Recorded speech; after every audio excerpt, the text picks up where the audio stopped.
Ladies and gentlemen, fight fans all around the world, we're going to talk some more boxing. This time we're looking at Muhammad Ali and the level of opposition he faced and beat, right? We're looking at the top 10 opponents that Muhammad Ali beat. How many of them, right? Just like we did with Sugar Ray Robinson and we did with Floyd Mayweather Jr. Let's get into it. Muhammad Ali began his career back in 1960, which means he had to have faced contenders, if possible, top 10 contenders from 1959. Now, when you look at the contenders, Herb Siller would not be a top 10 contender, obviously. Tony Hunsaker, probably not. Okay, so let's go to 1961. 1961, he fought 8 fights.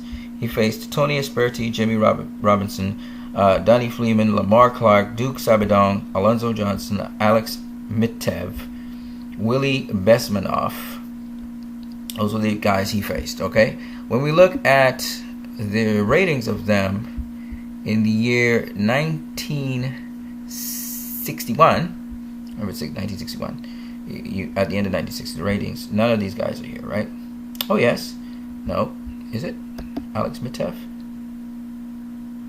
Yes, Alex Mitev is actually there. Let's see who else we got. We got Alex Mitev. Where are we? I swear I saw Alex. There it is. Alex Mitev.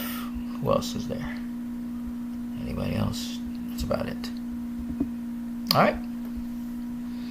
So, Alex Mitev is there. That's his first top 10 opponent that he faced. This was in 1961. Let's go to 1962.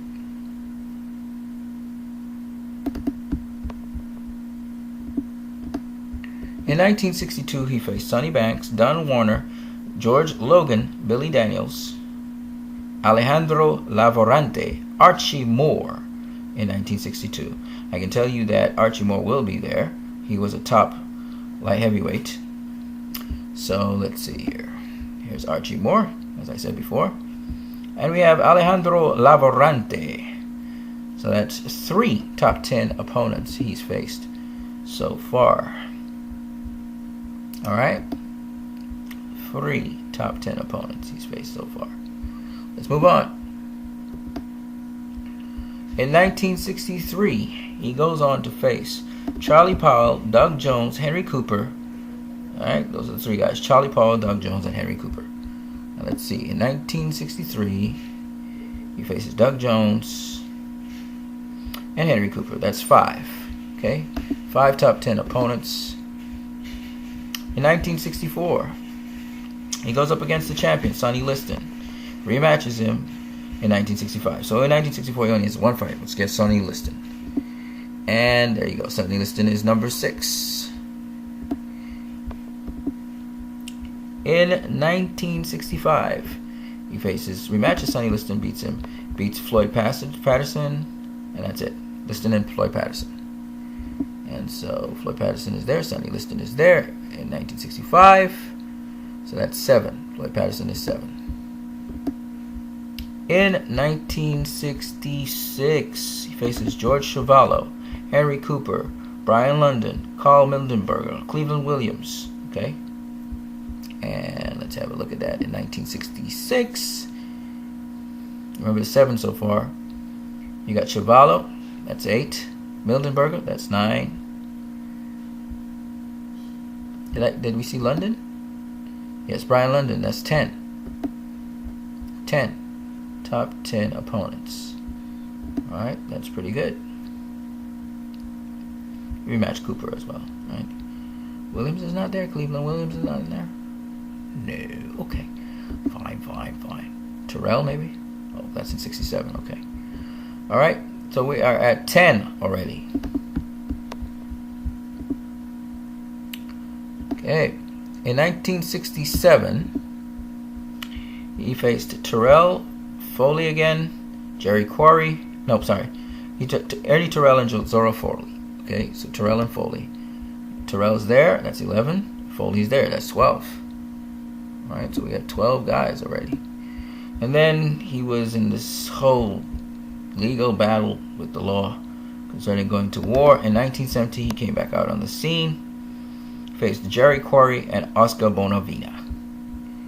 Okay, we're at 12. So let's see. Jerry Quarry and Oscar Bonavina. Jerry Quarry, that's 13. Oscar Bonavina, that's 14. All right, 14 top 10 opponents. And that was in 1970. 1971, faced Joe Frazier, but he lost to him. And he faced also Jimmy Ellis, Buster Mathis, Jurgen Blinn. Okay, Jimmy Ellis, Buster Mathis, and Jurgen Blinn. And Joe Frazier was the dude, but I can't count him. So we're still at 14. Quarry's 15. That's about it. Yeah. Buster Mathis and Jurgen Blinn, they're not included. So 15 top 10 opponents. 1972. 1972, he faces Mac Foster, George Chuvalo again, Jerry Quarry again, Alvin Blue Lewis, Floyd Patterson again, and Bob Foster. All right. So really paying attention to two people, Alvin Blue Lewis and Bob Foster, as well as Mac Foster. Let's see what happens there. So in what year are we? 1972. Okay, 1972. Okay, so let's see here. Bob Foster. We have Mac Foster. That's 1. That's 16. Bob Foster. That's 17. And something Blue Lewis, is it? Alvin Blue Lewis. Do we have Alvin Blue Lewis? No. So we're at 17 at the present moment.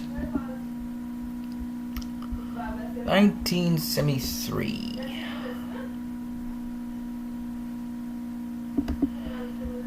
So in 1973, you have Joe Bugner, Ken Norton, Rudy Lovers. That's the guys he faced. Bugner, Norton, and Lovers. Okay. Bugner's there. So that's 17. Ken Norton, that's 18. And Lovers is not there. So we have 18 people he faced. Top 10 people at the end of 1973. 1974. Faced Joe Frazier again. This time he beat him. Then he faced George Foreman. And, I'm sorry, yeah, that's it. Just Frazier and Foreman. That'll be 1974. Frazier's there, that's 19. And Foreman's there, that's 20. Alright, 20 top 10 opponents. 1975.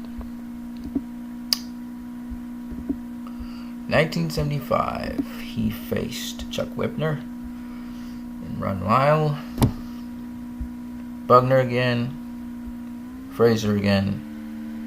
Okay, so the two named Lyle and Whipner. Let's see if Lyle's there.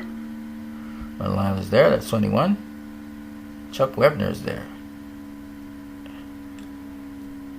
It's 22. Division was kind of weak because Whipner wasn't a good boxer at all. I don't know how he made it top 10, but anyway, 22 doesn't matter. We have 22 top 10 opponents so far. 1976, he faced Bert Koopman. Koopman's not there.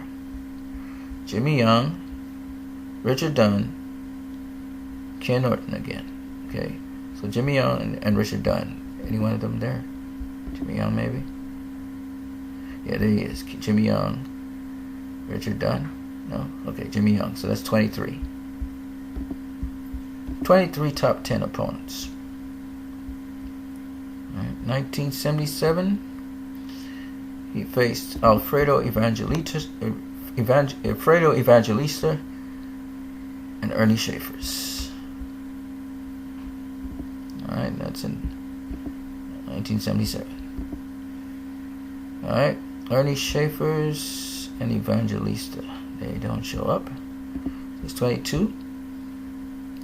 And then in 1978, he faces Leon Spinks. Leon Spinks is actually top 10. I don't know how. but that's 23.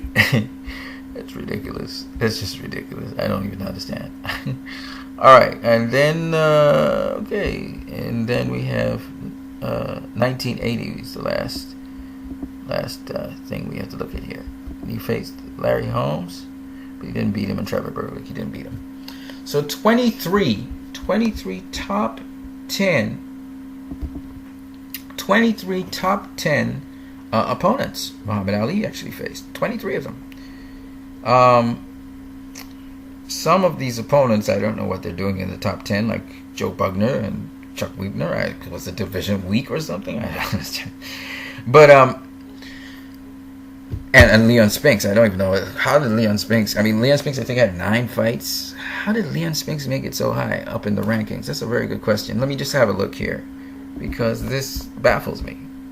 It really does. Let's see why he was ranked so high. So he had only 9 fights before he became 8 fights. Sorry, before he became heavyweight champion. How did that happen? He faced Bob Smith, Peter Freeman. He didn't face a single top 10 guy. Jerry McIntyre, Pedro Augusto, Bruce Scott, how the hell? Okay, he faced an undefeated fighter here, and Alfio Ragetti, but how the hell did he make top 10? Anyway, it baffles me, but it is what it is. So 23 top 10 opponents Muhammad Ali faced in his career. So Muhammad Ali has 23 top 10 opponents. We have Sugar Ray Robinson with 25 top 10 opponents, and Floyd Mayweather with 20 top 10 opponents. All right, that's just the way how that goes. Now, what we're going to do is one more thing. We're going to look at the total amounts, and this is the guys they beat. Okay, this is not the guys they faced. The guys they faced, also you have to give kudos to Sugar Ray Robinson for facing certain guys. Even though he lose to them, he would beat them back most of the time. Muhammad Ali also faced certain guys. He gets no credit for Leon Spinks. I'm just joking. All right. He also faced Larry Holmes, lost to him, and Trevor Berbick, right? But nonetheless, Muhammad Ali and Sugar Ray Robinson, they faced more guys than they beat. So you got to give them credit for that. All right, so now the summary of everything. Now, Muhammad Ali, in his 61 bouts, beat 23 guys. So you can work out the percentage from there. Sugar Ray Robinson, in his 200 bouts, beat 25 guys. And Floyd Mayweather, in his 49 bouts, beat 20 guys. Okay? I'm just going to give you a rough estimate of what this looks like. So Floyd Mayweather, basically, 40% of his fights, all right? 40% of his fights, roughly, were top 10 opponents. Muhammad Ali, roughly, we're looking at a little above 33% of his fights were top 10 opponents. All right, and remember, we haven't considered rematches because we're talking about opponents. We're not talking about, so when I say a certain percentage of your fights are opponents, we didn't consider the rematches, right? Sugar Ray Robinson is a little bit less than everybody else because he had so many fights. The percentage of his fights that are actually top 10 opponents is, in terms of percentage, that would be 12.5% of his fights were top 10 opponents, okay? Again, those are very, very interesting figures because when you look at quality of opposition, Floyd has the highest percentage of high quality opposition for all of his fights. Muhammad Ali comes in second, and then Sugar Ray Robinson comes in third. But when we're just talking about the level of opposition Sugar Ray Robinson beat, period, just forget about fights, padding, all of that, he has the highest. Then Ali comes in second, and then comes in Floyd Mayweather third. All right? So, as usual, you know me, I just come with facts. I don't come with nothing else. And I just wanted to show you guys the greatest, and then the guy who was Mr. Pound for Pound, and then Mr. TBE. They all have some very high ratios, and you can play around with the figures, do whatever you want with them. You can look at their knockout ratios. If you look at the knockout ratios, Muhammad Ali has 61% knockout ratio. Floyd has a 53% knockout ratio, and I think Sugar Ray Robinson has a 54% knockout ratio. If you look at it in terms of straight up knockouts, I think Muhammad Ali has more knockouts than Floyd, and Floyd has probably the least amount of knockouts, and Sugar Ray Robinson has probably the most amount of knockouts, right? Close to 100 knockouts if he doesn't have more than 100 knockouts. So, well, more than 100 knockouts. So at the end of the day, you always have to ask yourself, yeah, he has 100 knockouts, but who did he actually knock out? You always have to ask yourself that question. Same thing with Muhammad Ali, same thing with Floyd Mayweather. What were the knockouts that actually count, you know? But at the end of the day, when we look at these ratios, these are the sort of statistics we bring forward. And again, you can see where Floyd has his claim to fame being TBE. You can see where Muhammad Ali has his claim to fame being the greatest. And you can see where Sugar Ray Robinson, people like to dub him pound for pound the best, even though he may not be anymore. But you can see why people were inspired to call him pound for pound the best at that time. They never said he was pound for pound the best forever, but most people dub him that. And I can see why as well. On that note, you guys have a great one.